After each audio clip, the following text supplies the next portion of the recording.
Hello all. The other day we discussed form class and function class words. We also studied basic sentence patterns. Today, as you can see, we are going to look at noun phrases in detail. In the last class, I told you that modern grammarians no longer look at a sentence as subject and predicate. Instead, they choose to divide a sentence into a noun phrase and verb phrase.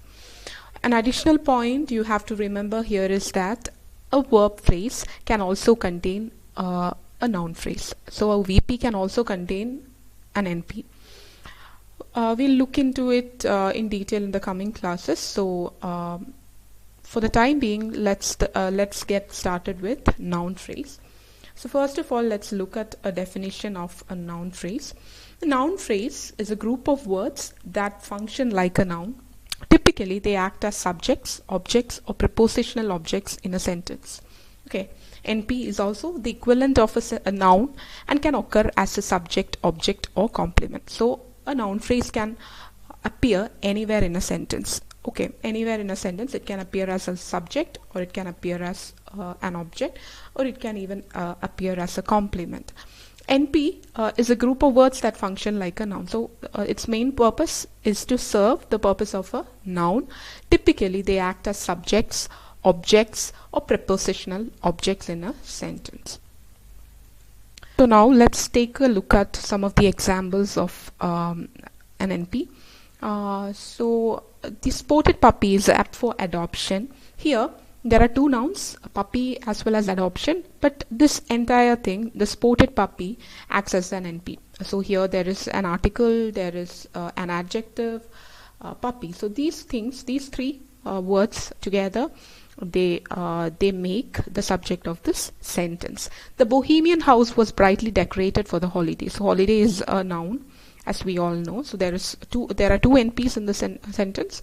Then the Bohemian house. Bohemian house is the noun phrase which we are looking at, which acts, the Bohemian house acts as a subject. Then the next sentence is that the zoo I saw a striped zebra.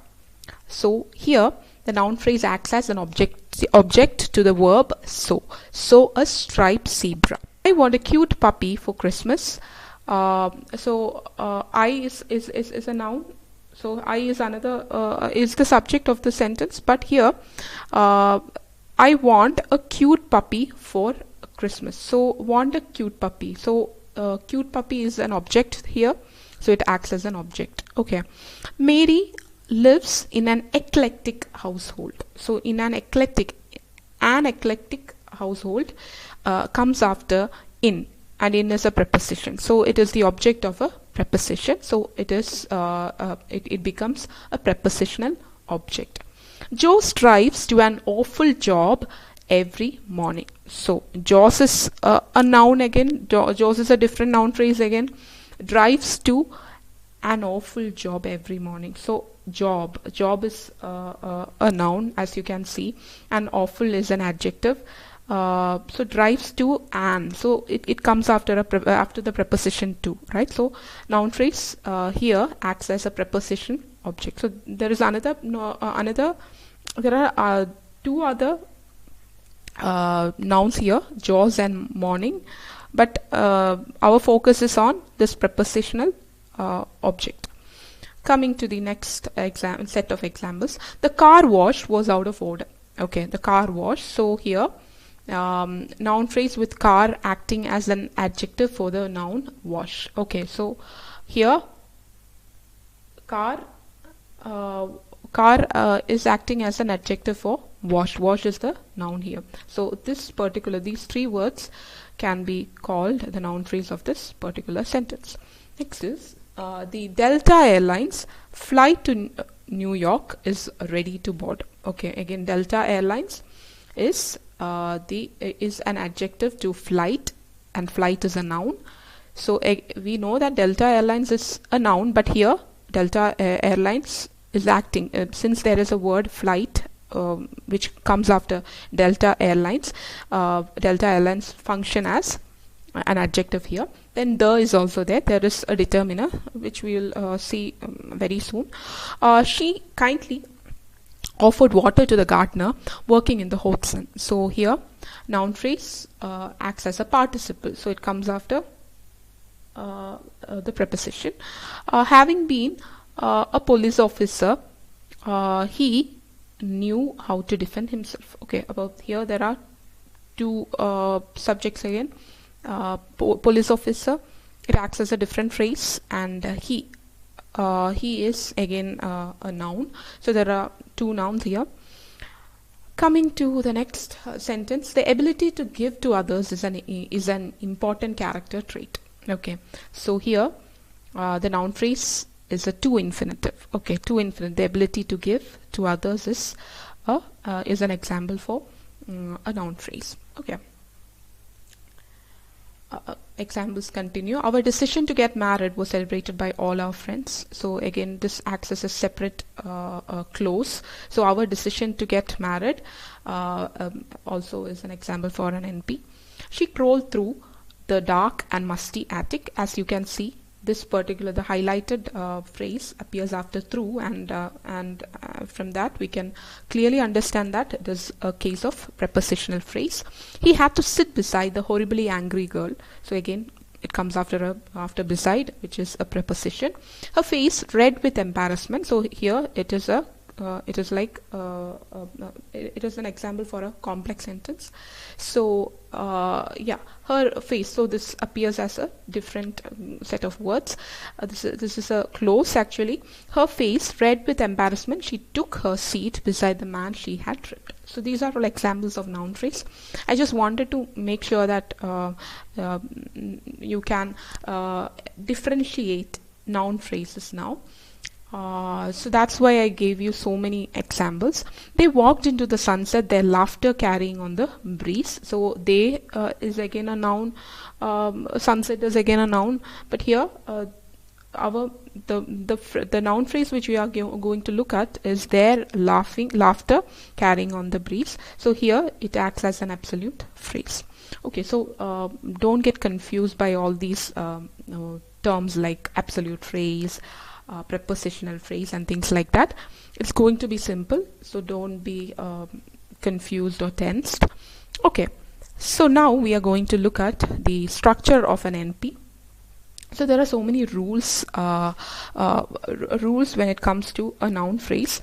So the first rule, the first constituent, the rule for the first constituent of an NP is that an NP is incomplete without a noun. Okay, so a noun is a compulsory element in a noun phrase. So noun is a must thing in a noun phrase. Okay, an NP can consist of a single element. So at times an NP can consist of a single element. Okay, for example, I'm swimming. For example, I'm swimming. There, I is the only noun there, right? So I mean pronoun there. I is a pronoun there. Even a pronoun is treated as a noun. Okay, or John is eating. Okay, there John is the only noun there. Okay, so a noun phrase should contain a noun. That is a must. So it is called an obligatory element because we cannot do away a noun phrase without a noun. This will be a noun, pronoun, or a demonstrative pronoun. So it can be either a noun or a pronoun or a demonstrative pronoun. So examples: John is lazy. So here John acts as a noun. So John is the only noun here. He may come. Here he is a pronoun. Here he is a pronoun. These are our flowers. Here these act as demonstrative pronouns. So what do you mean demonstrative pronoun? Demonstrative pronouns. Give me some examples. This, that, these, those are examples for are the demonstrative pronouns. Okay, this, that, these, those can also function as demonstrative adjectives. So they can also function as demonstrative adjectives. An NP can also consist of the following optional elements. So there are certain optional elements. So this is the second rule. So the first rule is that an NP should contain a noun. Next rule is that an NP can also consist of the following optional elements. So the first element is determiners. So there are some subdivisions. There are some categories under determiners. So the first category is demonstrative adjectives: this, that, these, those. So in the previous slide we looked at demonstrative pronouns.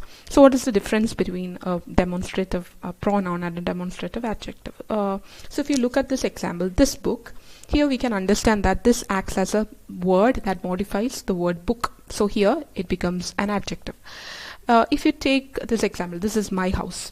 Here this acts as a demonstrative pronoun. Okay. Next article. Next example for a determiner is articles. So articles also come under determiners. So a and the, a cat, an elephant, the phone, etc.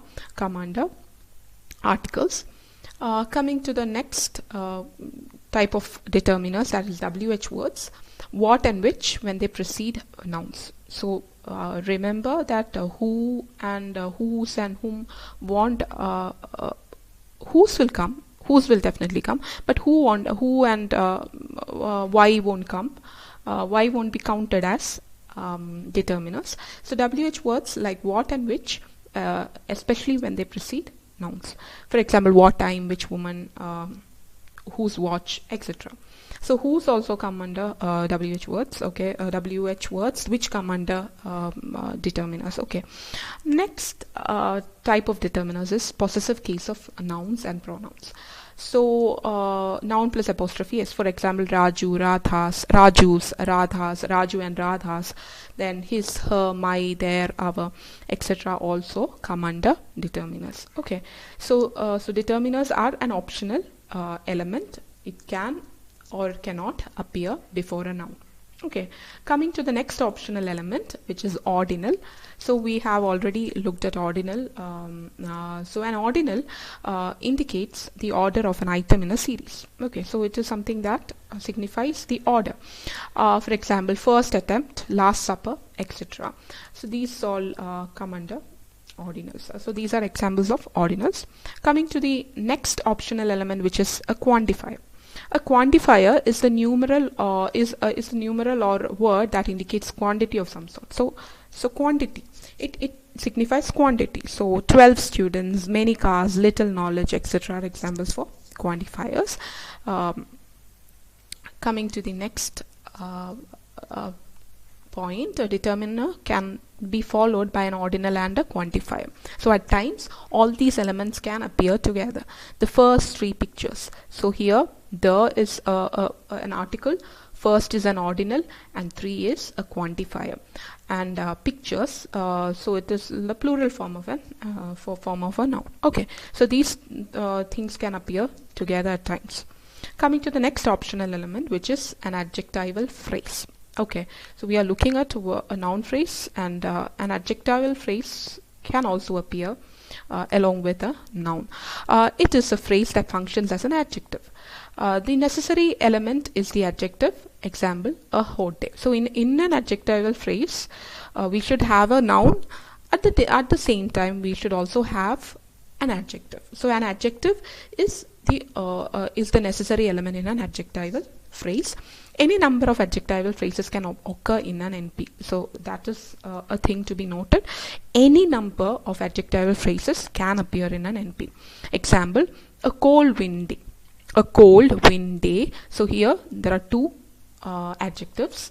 It can also consist of an optional intensifier and an adjective. So intensifier is anything that signifies the intensity. So a very hot sunny day. So look at this sentence. So is an article, very is an intensifier, hot is an adjective, sunny is another adjective, and day is the noun.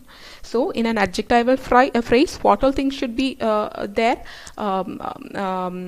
Noun and adjective are something that cannot be done away with in an adjective, and any number of adjectives can appear in an NP. Okay, coming to the next optional element of an NP, that is classifier. A classifier is a noun with an adjectival function where the first noun modifies the second. Okay, so what do you mean by classifier? Classifier is again a noun. So if you remember that sentence, the Delta Airlines flight, there the Delta Airlines was a noun in itself, but since it appeared before flight, it modified the word flight, and hence it became an adjective there. So similarly, so Delta Airlines is also called a classifier. So it has got an adjectival function. So it is a noun which has got an adjectival function. So a classifier is a noun with an adjectival function where the first noun modifies the second. Example, arts college, brick house, etc. So brick is a noun, as we all know. Brick is a noun, but brick here modifies the word house. Similarly, in arts college, arts is a separate noun, but when it is combined with arts college, the word arts modifies college. Okay, the classifier can also be a sentence. Okay, at times, you know, they we shorten things, right? Forget me not flowers. Okay, forget me not flowers. Come hither look. So come here, come hither look. The buy now pay later scheme, etc. So at times a classifier can also be a sentence. So certain sentences are shortened and they are placed before nouns. So such things, such words, such group of words are called classifiers. Okay, coming to the next optional element, which is predeterminer. In an NP, any item that comes before the determiner is known as a predeterminer. Okay, so anything that comes before a determiner is called a predeterminer. Example, all the boys, half a dozen apples, half of the students. So the is the determiner here. The is an article and it is also a determiner. So all is a predeterminer. Half a dozen apples.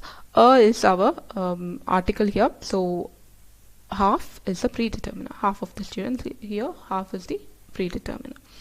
So that was rule number 2. So there are certain optional elements. Certain optional elements can appear in an NP. At times these optional elements can appear together also. Okay, so they are determiners, and in determiners, what all things come under determiners, like demonstrative adjectives, articles, WH words, possessive case of nouns and pronouns. Then another thing that can appear in an NP is an ordinal, then quantifier, adjectival phrase, classifier, predeterminer, etc. Okay, coming to the third rule. An NP can consist of another NP and a prepositional phrase. At times, an NP can consist of another NP, okay, and a prepositional phrase. So this thing we have already looked while we checked out the examples. A prepositional phrase always consists of a preposition and an NP. Okay, so a prepositional phrase always consists of a preposition. So mostly such kind of NPs come after a preposition. The book on the table. So here on is also a part of this or the NP. So a prepositional phrase always consists of a preposition and an NP. So on the table, the paint on the door, of the hill. So here you can see that there are so many NPs. 1, 2, 3, 4, 5. Okay, on the paint on the door, of the house, on the hill, across the river, near the village, etc. So a prepositional phrase can also appear as an NP. Okay, can also appear as an NP. That is the next thing. So in adjective, we looked at adjectival phrase, prepositional phrase. They can also act as NPs. Coming to the fourth rule, that is, an NP can consist of another NP and a relative clause which has an adjectival function. So what do you mean by relative clause? A relative clause is something that which we use to sort of establish a connection with the subject. For example, this is my friend who's working in Infosys. Okay, so relative pronoun. So we use so a relative clause comes after. It starts with a relative pronoun, who, or what, or which, or things like that, and a predicate phrase. And after that, there will be a predicate phrase. So NP can also consist of an NP plus a relative pronoun. So here, the boy who knew the truth. So the boy is the noun here. Okay, So this is the noun phrase here, and who knew the truth is the relative clause here. So we can split this sentence into the boy plus this relative clause. So the relative clause here is who knew the truth. And the next point is that an NP can be a complement clause which itself functions as an NP, or in other words, the entire NP is a complementary clause. So let's look at the sentence. What he said is true. Okay, what he said is true. In the sentence, what he said is the subject. Okay, what he said is the subject. It is the main part of the sentence. And let's look at another sentence called he said that he was not well. Okay, he said that he was not well. So in the second sentence, that he is not well is the object of the verb. So earlier it was a subject of the verb, then in the second sentence it was the object of the verb, said. So each of these sentences, each of these clauses work like a noun. So let's take a look at this example. That he is crazy is certain. So that he is crazy, it works as a noun here. So such type of clauses are called complement clauses. Okay, so these are group of words that function as a noun. Okay, it can appear anywhere in a sentence. It can appear as the subject of a verb, like that he will win the election is certain. So in this particular sentence, that he will win the election is the complementary clause. Then it can also appear as the object of a verb. The accused declared that he was innocent, so that he was innocent is the object. Then it can also appear as the object of a preposition. Pay attention to what he says. Then what else? Then next sentence is the next example is when a complement clause appears as a complement of a verb. My belief is that he is guilty. That he is guilty is the complement clause in the sentence. So in apposition to a noun or pronoun, the report that there was an accident is false. So here it is an apposition. So complement clause can also appear can also function as a noun. An NP can be a complement clause which itself functions as an NP, or in other words, the entire NP is the complementary clause. So for example, that he is crazy is certain. It is certain that he is crazy. Pay attention to what he says. My belief is that he is guilty, etc. are examples of an NP. Are examples of an NP according to this particular rule. Coming to the last rule, that is, an NP can consist of a compound noun. At times it can consist of compound nouns. Okay, for example, a film star. So here a determiner is there which is optional. Optional elements have been put in the brackets. So a film star is a compound noun. Ink pen, breakfast. So these are examples for compound nouns, breakfast and things like that. So an NP can also consist of a compound noun. So now let's look at what all things we have studied. So let's just look at a quick summary of the things which we have studied today. So an NP should always contain a noun. A noun is compulsory in an NP. Next thing is that an NP can consist of certain optional elements like predeterminer, okay, like a determiner. So what do you mean predeterminer? Half is an example of a determiner. Then it can also consist of an ordinal, then a quantifier to signify the quantity, intensifier, words like very and stuff like that. Then adjective phrase. An adjective phrase should always contain an adjective. Then a classifier and a noun which is an obligatory element. Coming to the third rule, an NP can consist of an NP plus a prepositional phrase. For example, on the table. The book is on the table. So prepositional phrase. So again, it is an optional element. So that's why it is put in the brackets. Next is NP can consist of an NP plus relative clause. So you can use words like which and who and words like that to signify, to show the relationship between the noun and the coming words, or the succeeding words. Coming to the next thing, that is NP. Next rule, that is NP can at times consist of complement clause alone. So for example, what he said is true. Coming to the last rule, which is NP can also consist of a determiner and a compound noun. Okay, so a determiner is an optional element, and a compound noun is compound noun. It varies according to the circumstance.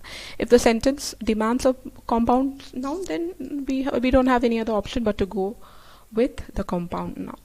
Okay, so these are the things which we learned today. So that's it for today. I hope you understood the things that we have discussed today.